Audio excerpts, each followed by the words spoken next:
nuclear weapons now entering the conversation. On Israeli television, talk of using a neutron bomb on Iran met not with outrage, but laughter. Then the claims, China and Pakistan warning of nuclear retaliation.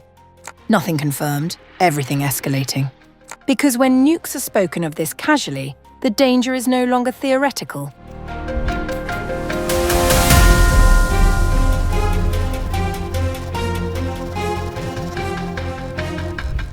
Even as a fragile ceasefire between the United States and Iran took hold this week, a new and far more dangerous spectre has entered the conversation: a nuclear war.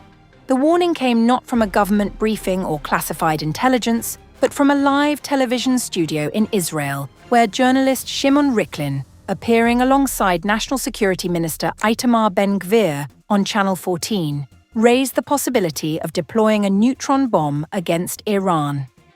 Why aren't we using what's called an atomic neutron bomb in Iran? It's a type of atomic bomb that doesn't damage buildings. It kills people in a limited way, everywhere. Ben-Gvir did not condemn the suggestion. He nodded, laughed, and told Riklin to keep speaking.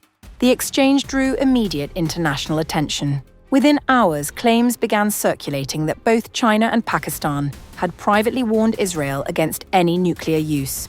The claims were relayed publicly by American commentator and Young Turks co-founder Cenk Uygur, speaking on Piers Morgan Uncensored on April 8th.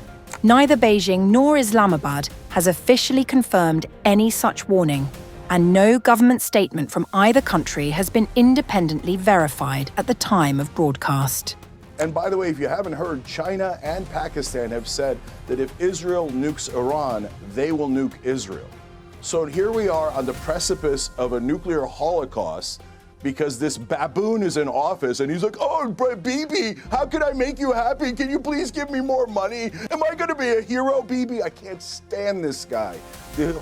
And doing the exact opposite of what he promised. Okay. The exact opposite. And one more thing a point that Glenn made that is really important. So Russia goes and destroys their army and their treasure in Ukraine. Now we're going to destroy our treasure. We spent $300 million on the rescue alone. It was a brilliant operation, but $300 million. We're spending $1 to $2 billion a day. China's foreign ministry, for its part, has consistently called for restraint and a political settlement, stopping well short of any nuclear ultimatum in its public statements. What is on the record, however, is the broader context. The ceasefire between the US and Iran, brokered by Pakistan on April 8th, with just 90 minutes to spare before Trump's deadline, remains deeply unstable. Israel has said it does not consider itself bound by the agreement in Lebanon. Iran has already threatened to suspend it, and IRGC commanders, in a joint statement, warned their forces remain with hands on the trigger.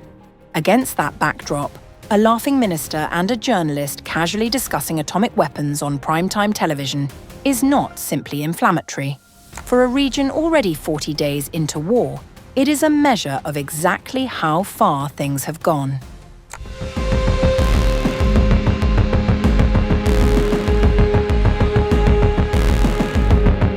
The latest wave of US-Israeli strikes is pushing the Iran conflict into a far more dangerous phase, with nuclear sites now at the center of the battlefield.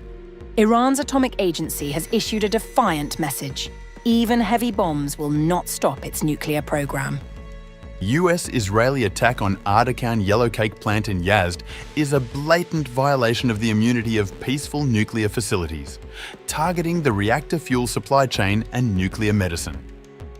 Iran's nuclear tech serves global peace and human health, a path heavy bombs will never halt. But on the ground, the risks are rapidly escalating. The International Atomic Energy Agency has confirmed that recent strikes landed alarmingly close to the Bushehr nuclear power plant, the country's only operational nuclear reactor. One impact point was just around 75 meters from the facility's perimeter, though the reactor itself remains intact. Based on its independent analysis of new satellite imagery and detailed knowledge of the site, the IAEA can confirm recent impacts of military strikes close to Iran's Bushehr nuclear power plant, including one just 75 meters from the site perimeter. The warning from global nuclear authorities is stark. The IAEA says continued military activity near such a site poses a very real danger of a radiological disaster that could spread beyond Iran's borders. Russia, which has a long-standing involvement in the Bushehr facility, has been evacuating its personnel from the site, signaling growing alarm over the safety of the reactor and surrounding infrastructure. Iran has gone further, warning of a serious risk of radioactive contamination if strikes continue near Bushehr, raising fears of a potential environmental crisis in the Gulf region. Earlier on April 5th, Araghchi wrote to UN Secretary-General Antonio Guterres, condemning US-Israeli strikes on Iran's nuclear infrastructure, including the Bushehr nuclear plant. Araghchi warned that strikes near Bushehr risk radioactive contamination with severe human and environmental consequences. The strikes expose the entire region to a serious risk of radioactive contamination with serious human and environmental consequences. The repeated attacks by the aggressors in the vicinity of the active Bushehr nuclear power plant are of great concern. The proximity of these attacks to an active nuclear facility creates an intolerable situation that poses a serious risk of a radiological release. The strikes are not isolated. In Isfahan, a key hub for Iran's nuclear and military infrastructure, recent air defense operations turned deadly. At least 4 Iranian army officers were killed while responding to incoming attacks, underscoring how deeply the conflict is penetrating sensitive strategic zones. This dual targeting of nuclear-linked regions, Bushehr in the south and Isfahan in the center, signals a shift. What began as broader military strikes is now increasingly intersecting with Iran's nuclear architecture. And yet Tehran is doubling down. Officials argue that sustained bombing cannot dismantle Iran's nuclear program, describing it as dispersed, fortified, and technologically resilient. But that raises a critical question. If strikes cannot halt the program, what is the objective of targeting areas near nuclear facilities? Critics warn the strategy risks triggering a nuclear safety crisis without delivering meaningful strategic gains. Even near misses could disrupt power systems, damage containment structures, or compromise safety mechanisms, with consequences far beyond the battlefield. The International Atomic Energy Agency has reiterated that nuclear sites must never be targeted.